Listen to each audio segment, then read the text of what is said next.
Welcome to the Kennedy Report. I'm Kennedy Hall. Well, I've got something to propose to you today, and I think it might make a little bit of sense, so hear me out. Was the trucker convoy, was that a prefigurement of this consecration of Russia by Pope Francis on March 25th? Now, I know what you're thinking.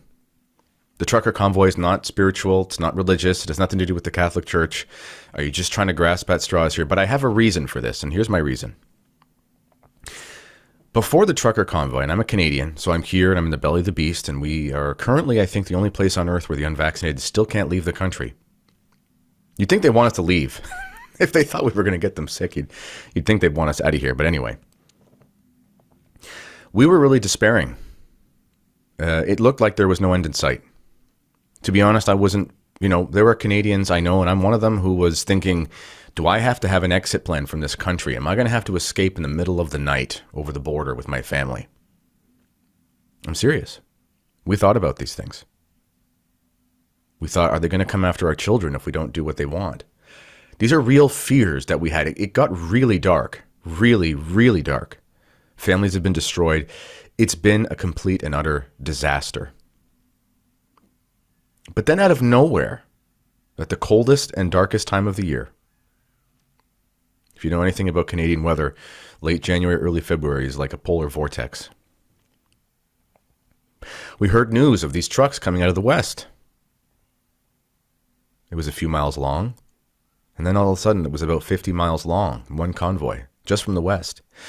Similar things started coming out of Ontario, from eastern Canada.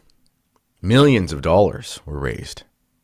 And it wasn't raised by Russian infiltrators and things. It was raised, and they've proven this now with the security commissions, almost 90% of it from Canada, most of them small donations. Hundreds of thousands of Canadians donated. All of a sudden, there was a scene of freedom and asking for our human rights and for our basic dignity back from the government in the country where you would least expect it, with a leader who you would never think something like that would happen under him. And no one believed it until it happened, but it did.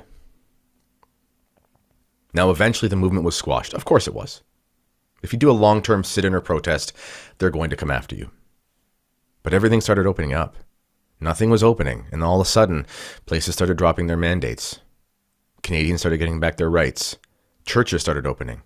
People were praying in front of the Parliament building. People were marching around it like Jericho. The walls of tyranny started to fall when everyone thought they were going to be permanent. Maybe something similar is happening in the Catholic Church right now. Who would have thought that under Pope Pachamama, under Pope Francis, he's the Pope I believe he is. I'm just saying, who would have thought? The consecration of Russia? Failed attempt multiple times. Even Pius XII didn't do it the right way, and he was a saintly great pope. Who knows who's pope right now? Some people think it's Benedict. Some people think it's Francis. Good reasons for both. Two men in Rome wearing white. A time of confusion. Bishops of the world telling everybody to take the jab. Abortion be damned. Experimentation be damned. Heresy coming out of the highest places in the church. German congregation on the brink of schism. And then out of nowhere, about 72 hours ago, a publication, not from some, obscure blog, but from Rome herself, the Vatican website. The Pope will be consecrating Russia to the Immaculate Heart of Mary alongside the Ukraine on March 25th. Well, people denied that was going to happen too because, the bishops aren't in it. Well, the Ukrainian bishops then started saying everybody needs to join. So we saw Latin America join, about 1/4 of the world's church or so. Then all of a sudden, the American bishops are joining. Then there was rumors yesterday that the world's bishops would be joining, but it was from some obscure blog, from someone, you can't really trust these things. Now there's a publication from the Vatican saying Pope Francis is inviting all of the bishops of the world. People have been praying for this for 100 years. And it might just be the case that out of nowhere, when no one believed it would happen, that all of a sudden, this miraculous event may actually take place when the world is on the brink of World War III. And again, to bring it back to the truckers' convoy, it is in these darkest times, when things couldn't be worse, that God performs astonishing reversals. And it doesn't matter what you think about Pope Francis. There were popes in the past who were terrible popes.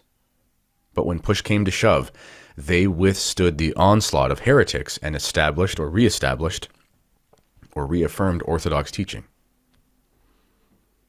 Our Lady did not say that a great pope with a great track record who's awesome has to be the one to do it. It just has to be the Pope.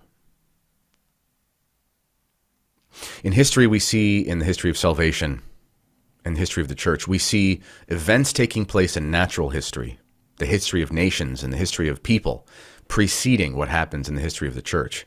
Perhaps we're going to look back on this time, we're going to say, when the people of the world started rising up, when they said, enough with this communism, which is the errors of Russia, enough with this oppression, enough of these errors that Our Lady warned us about, we are going to live our lives like sane human beings. That might be the moment when we saw a little hint of what was to come in the Catholic Church, when that thing becomes just from the smallest pebble of freedom and fighting against tyranny to the vicar of Christ himself, following the lead of a people who are now awake to the errors of Russia and are tired of living under them, that he's going to do what Our Lady asked for 100 years ago. I don't know. Maybe I'm just grasping at straws here, but I think it's pretty significant. Let me know what you think in the comments. Please go to kennedyreport.com or thekennedyreport.com, excuse me. It'll be in the description. And if you want to help us do more of these videos, you can donate to the cause. Please like and subscribe this video. We're almost at the point where we can do greater things with it. Thank you for watching. Until next time, God bless.